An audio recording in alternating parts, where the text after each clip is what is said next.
Louisa is about 18 years old and she sells flowers on the corner of Tottenham Court Road.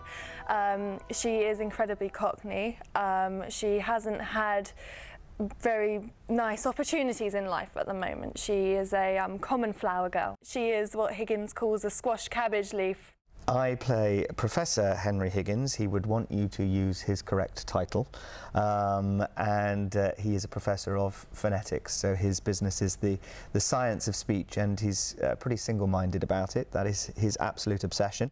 She's very hot-headed and feisty, very aware of her morals and her rights, and very aware of herself. But I guess she's just been waiting for some sort of path that will enable her to really sort of show the strength that is within her.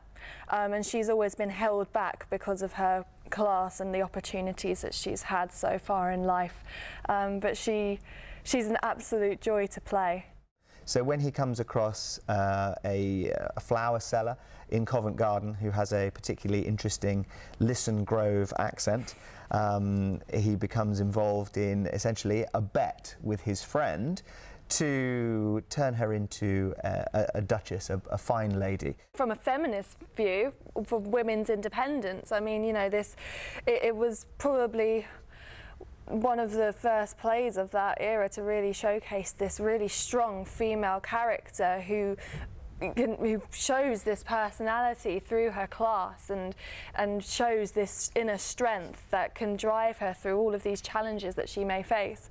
And it shows a woman with a strong mind and a brain and, you know, and the power to change herself and to grow as an individual and to believe in herself and believe in her rights. And I just think it's a fantastic way to showcase that in this play, the way she develops and changes and the journey she goes on.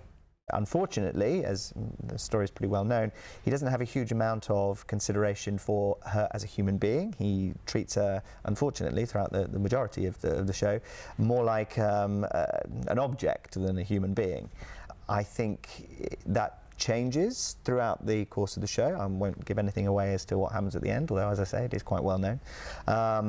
But I think he has to deal with some emotions and some feelings that start to manifest themselves that he's not expecting and that actually usually he disregards or is able to cram right down out of sight, so that yeah, he learns quite a lot about himself, I think, during the play. But it's a great story.